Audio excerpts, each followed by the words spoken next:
Hey, hello again, everybody. Welcome in this video, I am going to take you through a showcase of my account and how I clear stage 15 of the faction trials for the Watchers. So here is the composition that we're going to try for this attempt. All right. There are many ways to cover this. If you have Ingrid and you want to use Ingrid and you want to blast things off the map with Ingrid, feel free to do so. Essentially, what I'm doing here in this example is I'm just using Ingrid for her Lord bonus and for her just as a bait. All right, and I'll explain that as I play the clip.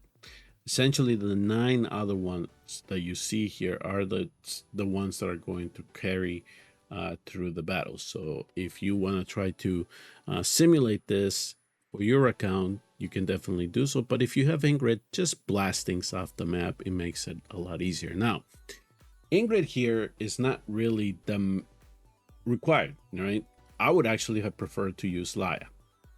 But in this kind of this setup here, I did bring in eunomia in case you have her. There's so many different ways to go around there. This is just a relative example as to how you can clear this, but essentially what I did for this one is just not to use Ingrid. That's essentially what I was trying to do. So in terms here, we have many other watchers that you can definitely use for this, but here are the ones below that, you know, I think a lot of players can have access to. So Dao-chan is here. I'm gonna place her in this particular slot because if some of you may not have her at A1, at least you're still gonna be able to use her in the manner that I did for this example. And essentially the carry through here for the left hand side of the map is idril. You build idril, you build her well, she should be able to clear everything out. Everybody else is kind of taking care of the boss, right? So when we set this up, what we want to do is we want to get to the boss, get him out of the way, kill him, because once we eliminate the boss, the stage is completed.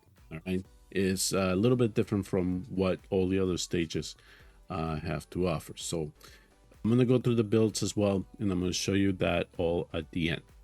I'm gonna set up the run here. Okay, now I'm gonna move myself over to the side because I need you all to see what we're gonna be doing to the boss here. Essentially, the goal here is to trap the boss down here to get him down to 50%. All right, so that's gonna be the main setup to this. If he gets away, at least in this example, if he gets away from you at 75%, come back and do it again. I'm gonna set up the top here. So I'm gonna place idril in this tile here. I'm also gonna play Dao-chan right here in this tile as well. Now, if your Dao-chan is A0, this formation should still work well for you, right? Mine is A1, so she has that extra range, but at least in this formation here, the A0 should work just as well. I'm going to place Soleil up here to take care of this side, right? If she's strong enough, she should be able to take care of that. Now, if you have Ingrid and you want to use her, you can put her in this style and start sniping things out with these, get these healers out of the way if you want to. And then we'll bring her up later, if that is your choice in using her in other facets of the map. But for this example, I'm not going to use Ingrid at all for any damage. I'm going to use her as bait, but not to do damage. Okay. So now, here is idril. So as soon as that arrow goes into the core, this is when I activate idril's ultimate. And I'm also going to be paying attention down here to this monster. So I activated Kigiri's ultimate. He takes a hit. He's good enough. So you can see he did his dash a couple of times. That was good enough to bring that monster down. Now, the key to that is that we then allow idril's focus to go on the healers, as you can see behind me. So she is pointing at those healers. So the healers get sniped off the map, and now we don't have to deal with them, right? They're not going to give the invisibility to any of the units that are going to be coming from this spawn point up here or this spawn point here. And if we do need to block somebody here, we can then use regulus. But now that we've taken them out of the equation, we don't have to worry about that. We just have to make sure that idril is strong enough to take care of the second wave. That's essentially what's going to happen there. Now, the other thing too that I need to emphasize here, as soon as idril is down, taking care of the healers, switch Dao-chan to her protective mode. All right, we want her in her healing mode, because when the boss does his burst damage, I don't want him sniping Soleil and idril off the map. And remember, the condition is nobody can die. Okay, so down here, because I have eunomia, you saw me place her down here, Suwon Khan with eona. Now, eona is susceptible, but because eunomia's mechanic on the healing is that her ball bounces, she'll get healed back here. Laya is a good unit to place in this tile here to cover this too. So if you have Laya, you can definitely use her there.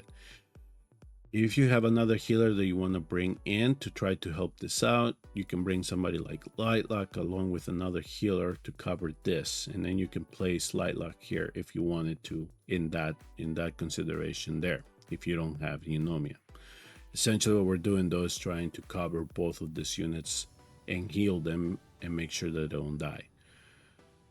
So as you saw me do, I activated Suwon Khan's ultimate as soon as it was available, and now I'm just depending on the clones to do the damage alongside with his basic.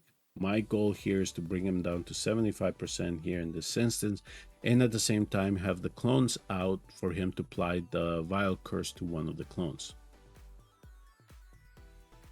So eona here is going to just take care of these units here.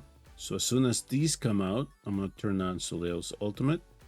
There comes the vile curse. Now pay attention to the clones and see if they are on the map.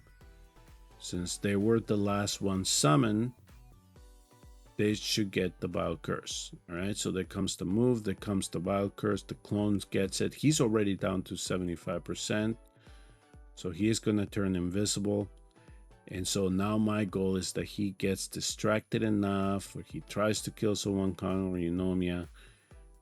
But the point here is that this turn, when he comes out of his invisibility mode, is for Suwon Khan to grab him and keep him there. So now I'm going to again depend on the clones to come out and just burst damage out of him. All right, so here are the thing. As soon as this guy comes out, when you saw that arrow, I need to turn idril's ultimate on so she can go ahead and kill him. The reason I'm not going to use Kigiri down here for this particular round is because I'm going to need him up here, and Suwon Khan is doing a good enough jump to bring him down to 50%, but I need Kigiri to be ready for this position here, so I'm not bringing him down here. Idril is going to do the job for me, right? She doesn't have the healers to worry anymore, so she's going to be focusing just on that unit. Okay, so a couple of things here to pay attention to. Number one is I'm going to switch Dao-chan to give inspiration to idril so she can take this guy down. The boss already did his move, so I feel confident enough that they can handle this for now. Also, I'm monitoring to make sure that there are clones present on the field, because the vile curse is getting is going to get placed. So one of the clones gets it perfect. So you can see idril on top is going to try to take that unit out, and as soon as he does, I'm going to switch Dao-chan again into her protective mode. I do not want idril and Soleil to be sniped off the map. Eona is doing her thing up here, and now that the boss is down to 50%, let him finish that. Now I'm going to put in lightlocke, and there goes Kigiri. So now I have the next phase set up, and since the boss is down to 50%, Suwon Khan did what I needed him to do, right? So I'm going to take him back.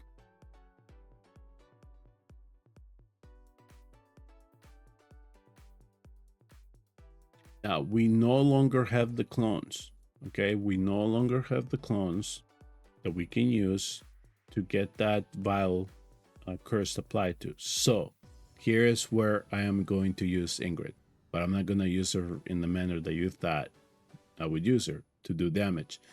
No, I'm just going to have her take the vile curse for this instance, and I'm going to call her back. So I used her as bait. All right, so now Kigiri is going to do his thing. I'm going to let him do use his basic a couple of times here before I activate the ultimate. And I also want to make sure that Eona has enough time to do some damage over here.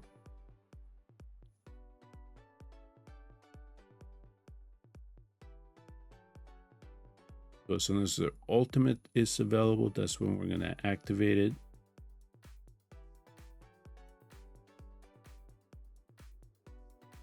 All right. So we're looking good there. Yusaki Kigiri do his swipe, but he's doing a good enough job. So at least for my A0 Kigiri, I'm waiting around 30% before I activate his ultimate. I'm also keeping an eye on top over here.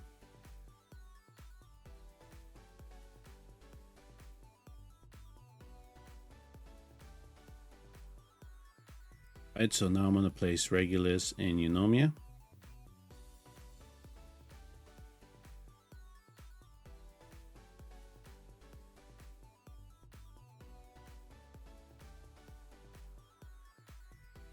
There we go. Now he's down to 25%.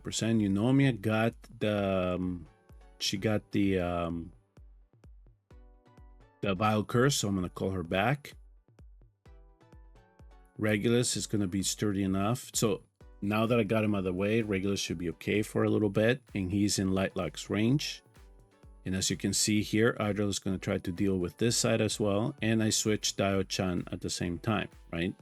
So I'm trying to keep an eye on the health of these units. I'm trying to keep an eye on what idril is doing down here.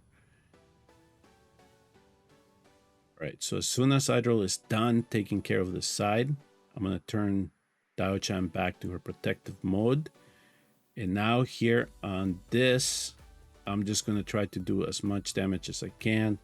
Now for my instance here, because I did not provide enough protection to Sun Wukong, I had to call him back because otherwise he was going to die. The vile curse is going to come back on. I'm going to place Ingrid down to take the hit.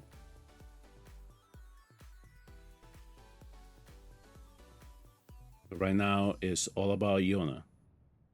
This is it, right? Eona's gonna bring the boss down.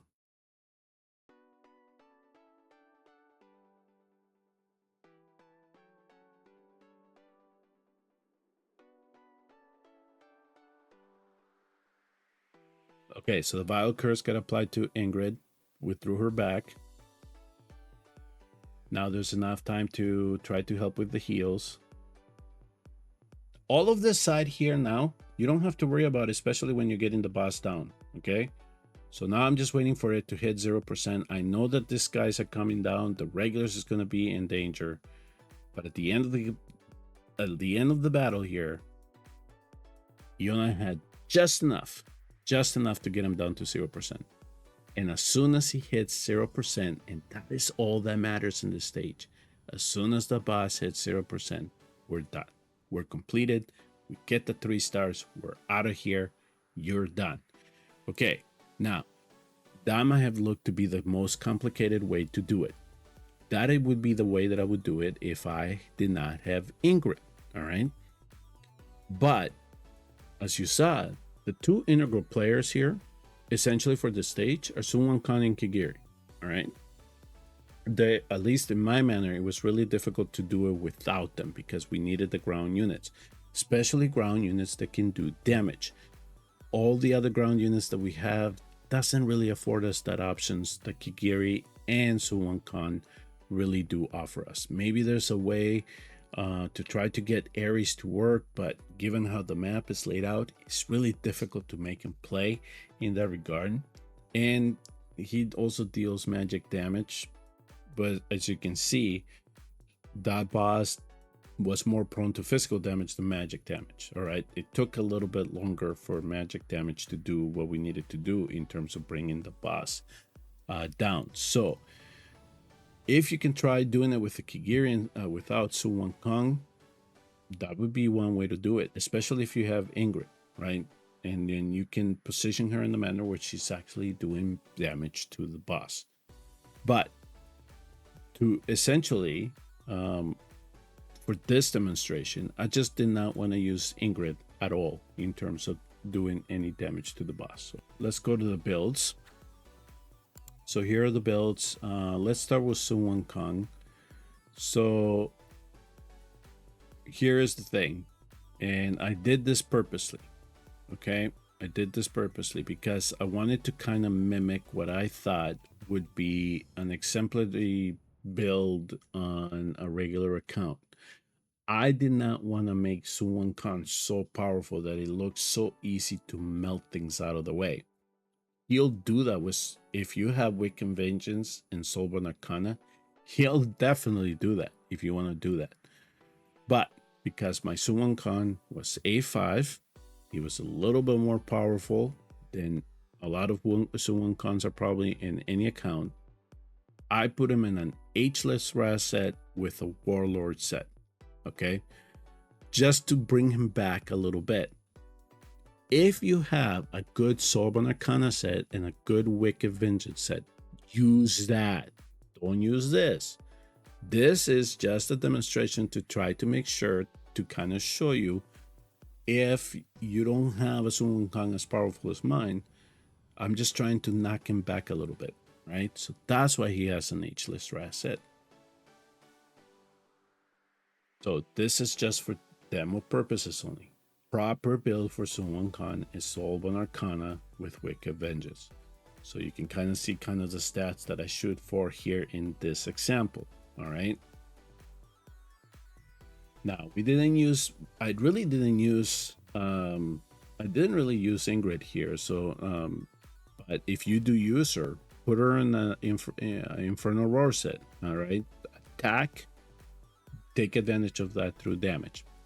Here is another thing with Kigiri. Again, trying things out with Kigiri. So in this one, I'm using the Hell's Lament set.